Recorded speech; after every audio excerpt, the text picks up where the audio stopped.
Well, good morning, everybody.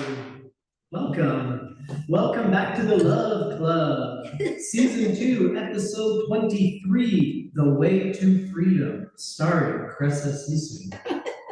My name is Ollie, and it's an honor and a privilege to be here with you in person, digitally, in spirit, with all of you who are young, physically and in spirit, all ages, all demographics, all walks of life coming together. What a blessing. What a blessing. And remember, we're a small group today, but as I am fond of reminding folks, when 2 or 3 are gathered in love's name, love is with them. And so we can be confident that love is with us here today, my dear friends. And so it's a great privilege to gather in love's name and to do love's work. And what is love's work, you ask? Well, in my opinion, it is to unify and to serve. To unify. To dissolve the imaginary barriers erected by the mind that separate self from other, friend from foe.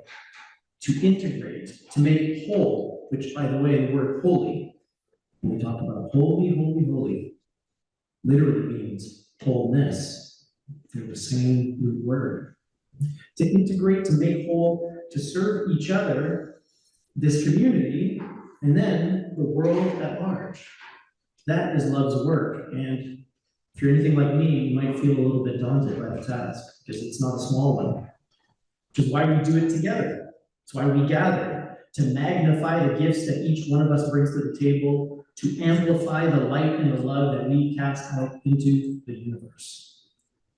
Now, if you're not here, I can't fault you. It's a long weekend. It's beautiful out. And it's Easter Sunday. So happy Easter, everybody. And don't be surprised that we are recognizing Easter because as a spiritual community that is unattached to any particular faith or creed, we are free to cherry pick from all traditions, all teachers, and all truths.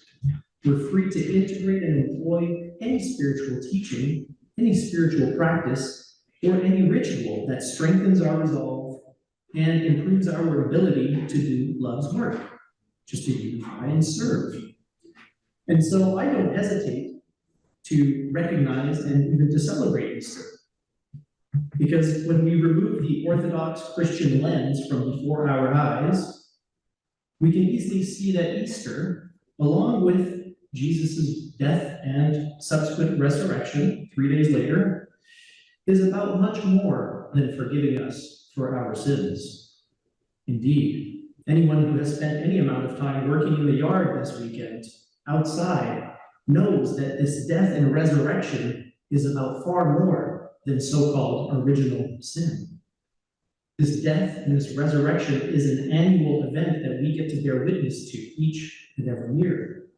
And on Friday, I did indeed bear witness to it, my friends. I spent some hours in the backyard, and everywhere I turned, I saw evidence of life's power reawakening and bursting forth. In the buzzing of bees, in the sweet perfume that was in the air from the yellow and pink and white flowers blooming all around me. And so we don't need to think about original sin or being forgiven. All we have to do is open our eyes and see what it's all about. But because I'm a big fan of Jesus, I thought I'd also call some attention to him, although I like to call him by his real name, Yeshua, because I can tell you there was nobody in Palestine back in those days talking about a man named Jesus. That's a modern invention. And so Yeshua, the one we call Jesus, we can see in his story as well that there are hidden depths unexplored by the average Christian. And so I offer you the following words from John Shelby Spong, an American bishop turned full-blown mystic, on the topic of Christ's sacrifice on the cross. He says the following: "We are not fallen. We are simply incomplete. We don't need to be rescued, but to experience the power of an all-embracing love. Our call is not to be forgiven or even to be redeemed. It is to step beyond our limits into a new understanding of what it means to be human. It is to move from a status of self-consciousness to a realization that we all share in a universal consciousness. Jesus' message is that the essence of life is discovered when one is free to give life away. That love is known in the act of loving, and that the call of human life is to be all that each of us can be, and then to be an agent of empowering others to be all that they can be. Unify and serve, my friends. That is the message of Yeshua. And here we are. Note this part in the quote that I said, the essence of life is discovered when one is free to give life away. And that ties beautifully into today's topic, which is the way of freedom. And our speaker today needs no introduction. She's like the fixtures. She's been here since the building was erected, since it was built.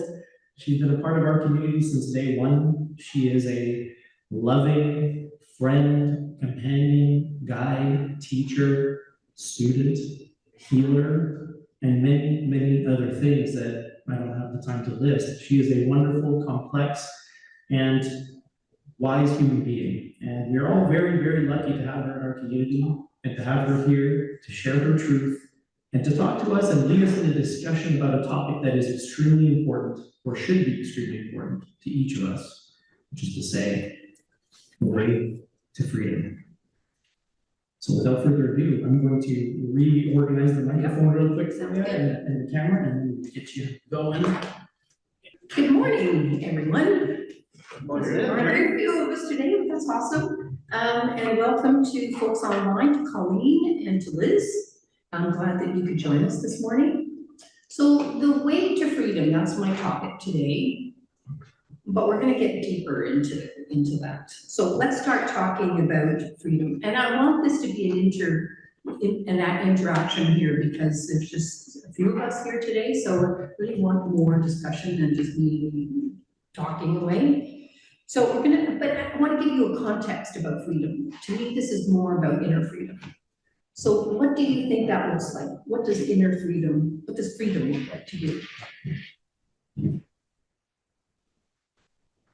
I think it's free to think whatever we want to think. Freedom to think whatever we want to think, okay. Anybody else have any? How about freedom to choose what we want? Okay, Freedom to choose what we want. Okay, so my definition is interesting, because it's a little different. So my definition of freedom is, I'm not controlled by my ego, personality, and feel I can go easily to my self-awareness, my witness, my I am presence. I am more of the observer of this mind of mine than having it drive my bus. This certainly has been a journey for me, a big journey, to get to this place of freedom. But that's what freedom means to me, that I'm not controlled, by outside circumstances either. And the older I get, the freer I feel, which is awesome. And I'm going to quote a lot today from this book, which I love very much, How to Be Loving. You are the consciousness that's observing the thoughts, feelings, and physical sensation. You're the eternal loving presence that's witnessing your current personality and body having a particular experience. So does that kind of, what do you think about that? How does that feel about freedom? What kind of freedom is that to you? What does that mean to you?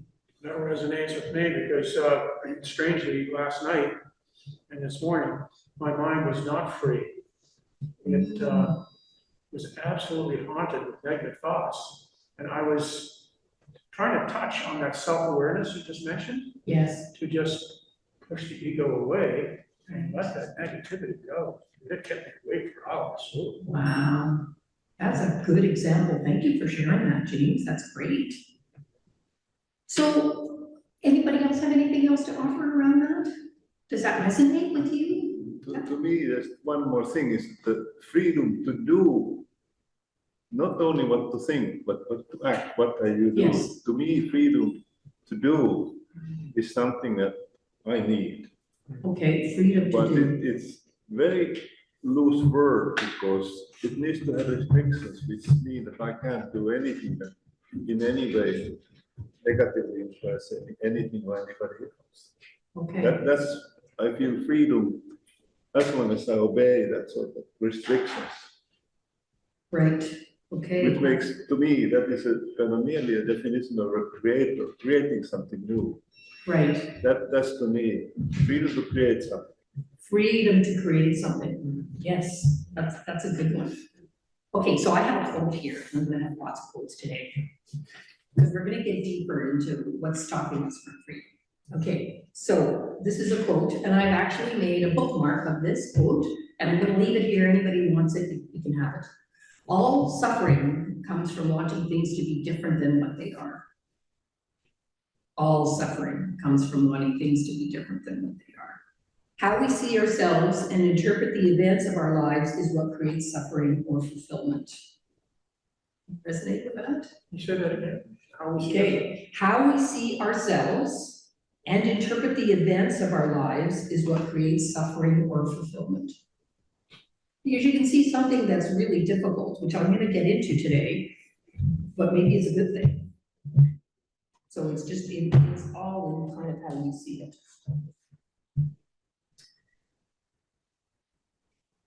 So what is one thing that can relieve this kind of suffering? One thing that you think can relieve this kind of suffering? And this is going to be the crux of my talk today. Acceptance. Yes, thank you, Candace. Acceptance. Acceptance is the key. And we're going to talk about wide varieties of acceptance, self-acceptance, acceptance of all things external. But first I'm going to talk about self-acceptance. How does that feel? How do you feel about that for yourself? Self-acceptance, what does that feel like? I know it's been a huge journey for me, a big, big journey. Accepting yourself. Self-acceptance is the gateway to life force. The mind relaxes when all the stories it makes up, our awareness unfurls, and rest in love. Self-acceptance is so counterculture that it upends the patriarchy, the matrix, the epidemics of self-doubt. Self-acceptance is the most peaceful of all powers. Self-acceptance requires courage, fortitude of heart. In accepting yourself, you may embrace the weight of the issues that you haven't fully dealt with. That loving embrace will make the pileup much more manageable. You will unleash a kind of exuberance to keep dealing and unfolding.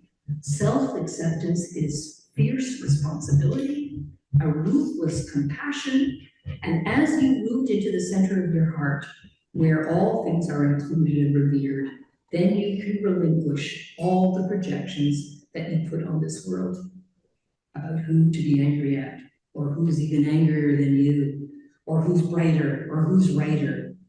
You see the power that's within you, and you no longer need to pretend it exists outside of yourself. That's a tall, tall order, isn't it? I love that.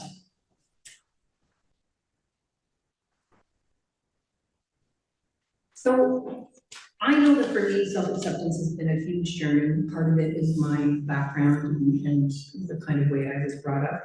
I wasn't certainly revered as a little kid. I was told it was a pain in the ass, more or less, you know, and always pushed aside. That's a very European thing, to be seen and not heard. So, and that was a hard thing for me because I like to talk, I like to laugh. And so, yeah, I really had a hard time with that. But I have learned, again, that's the most important thing, is to accept everything, to accept myself. And it's, like I said, been a major journey.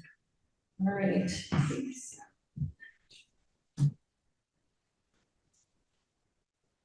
So, okay, so this is a situation that happened to just recently about acceptance. So many of you know I had a car incident, and I went over a pothole and had 2 flat tires and a car still sitting in a garage waiting for somebody to come there.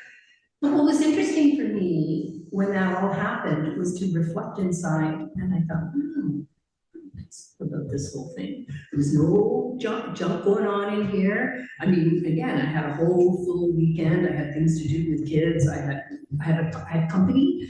I had a friend visiting, I had to take her to the airport. I was just so grateful, because I thought, I let it be peaceful inside, and I was like, yeah, this happened, kind of sucks, but I walked home.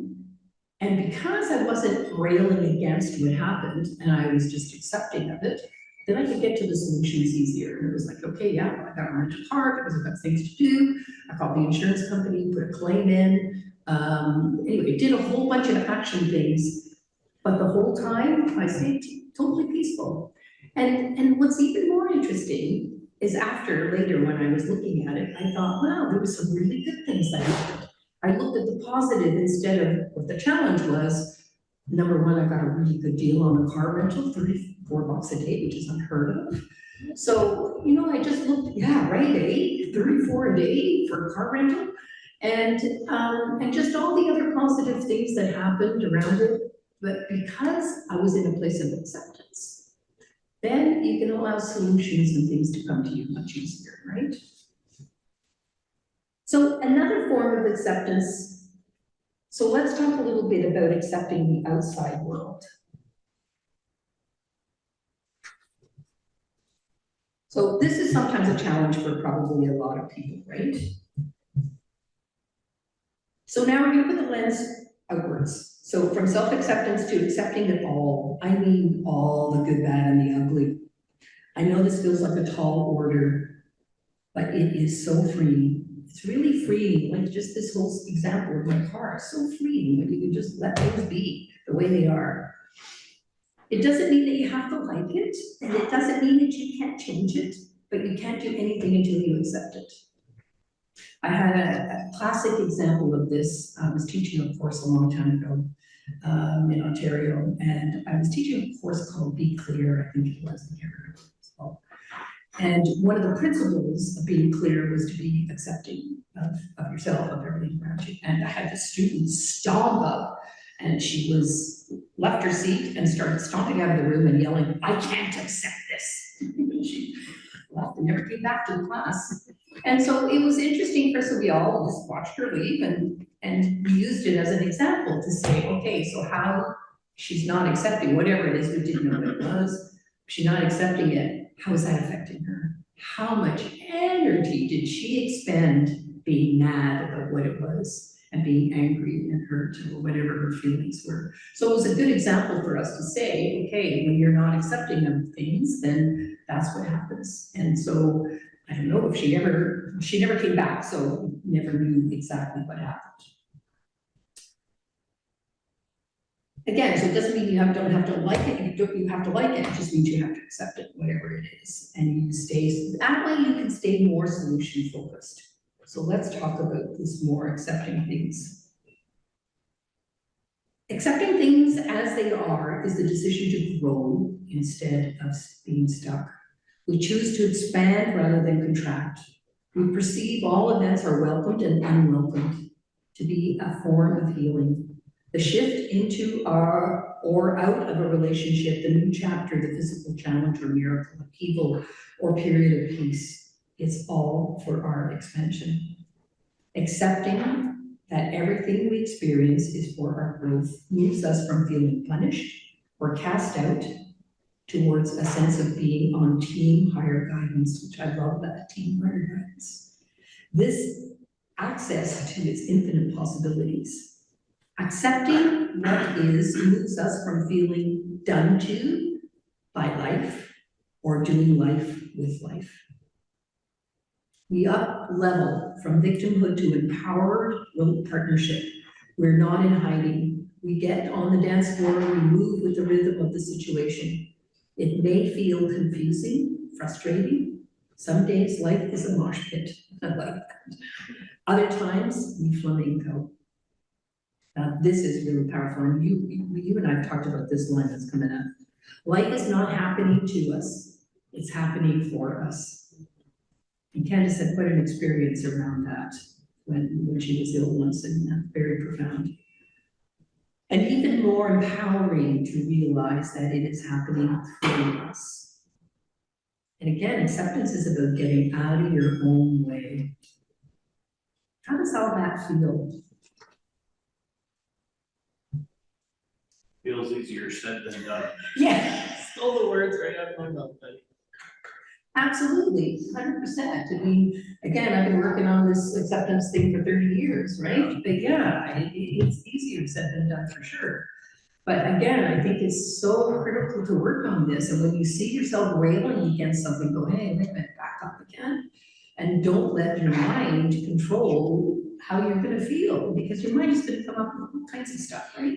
All kinds of nonsense. And half of what your mind is telling you, no, that's not true anyway. Chris, I just wanna connect something here. Yeah, We'll talk, for sure. I'll talk about it more when we get into group discussion. Yeah, Wondering if the acceptance thing is paralleling Dre's concept a few weeks ago when you gave your talk about facing the issue in your life as opposed to resisting it. Yeah, in that sense, to me, it's like, there's a level of acceptance of what is or what is, but not allowing a limitation as I'm gonna accept this limitation. You're wanting to face, come out of your shell of who you think you are to grow. So I think there's that part that needs to be taken into consideration with acceptance. Because I can accept a mediocre life. Is that the life I want to live? I'm gonna need to grow and push myself to grow beyond that limitation. Right? right. I think the first step to pushing through that limitation is accepting it to begin with. I think that's what I agree. Yeah. Yes, So that's what you're saying, it's absolutely. part of the same process, right? You're Yeah. describing the same process. Other side. Can't change anything until you accept it.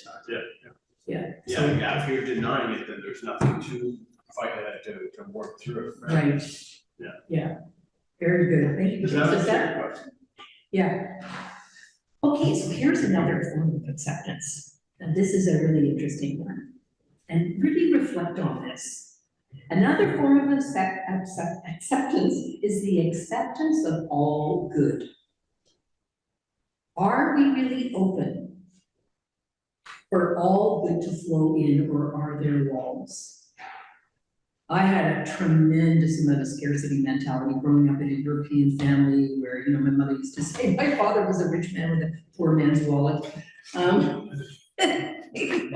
And, so it was, my whole life was all about there's never enough, not enough this, not enough that.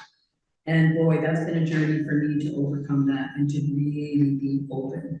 And I feel like I'm in a really good space around that. One of the things I say to myself all the time, I am open to receiving all good. When I finish my meditation, that's a mantra I have.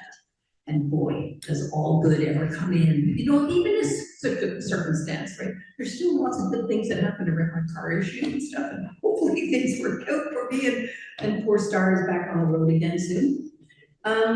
So again, how do you feel around that? How do you feel about being open to receiving all good? Yeah, I think it's a mindset. Yeah. I think receiving that, no matter what happens, it's for my benefit. Yeah, and financially, I think for a lot of people, for me personally, that was a huge issue. Never enough money, always worried about money, and now I never worry about it. I just trust, I'm going on a big trip to Finland, all of a sudden Candace and I have these huge jobs that we made quite a bit of, some good money, which are gonna help towards my trip. So again, really think about, are you really open to all good? Do you have an open heart around that? Do you feel you deserve, maybe you need tons of money, like, I don't know, but are you open to that? And I think that's something for us to really reflect on. I can just Yeah, for sure. borrow all these metaphors, what lens we choose to look through, Yes, that's critical. It's a mindset, right, but it's a mindset that's looking through a particular lens. What bifocals are we gonna use? yes, To accept Do we have- goodness in all things? right. A poverty mentality, or do we have an abundant mentality? And again, I believe in miracles. I don't know, do you believe in miracles? Yes. I believe in tons of miracles. I've had tons of miracles happen to me. And the fact that I even made it to the garage yesterday without the car totally dying, you know, so yes, I believe in miracles. So I'm gonna end my talk and then we're gonna do our meditation and then hopefully have lots of really good discussion. We're here to unlearn, unbecome, disbelieve, and deprogram from any dictum that says we are less than divine. And here's a quote by Adi Shanti. This isn't a journey about becoming something. This is about unbecoming who we are not, about undeceiving ourselves. In the end, it's ironic. We don't end up anywhere other than where we have always been, except that we perceive where we have been, always been, completely differently. We realize that the heaven everyone is seeking is where we have always been. All right, my friends, thank you so much for being here. Thanks for the wonderful discussion as always. We went deep, we went far, we went all over the place, and now we find ourselves back at the beginning where we started. And with our closing words, as I mentioned, I have the wise, profound founder of logotherapy, Holocaust survivor, Viktor Frankl. And he writes the following: everything can be taken from you, but one thing, the last of the human freedoms, to choose your attitude in any given set of circumstances, to choose your own way. Remember, he experienced the truth of this while in the most abhorrent, painful, inhumane circumstances imaginable, the Holocaust and the concentration camps. So if he came out with that conclusion, I think we would all do well to heed his words and explore this possibility that you always have at least one choice, the choice to choose how you react, how you respond, and how you approach the circumstances of your life, which admittedly may be largely outside of your control.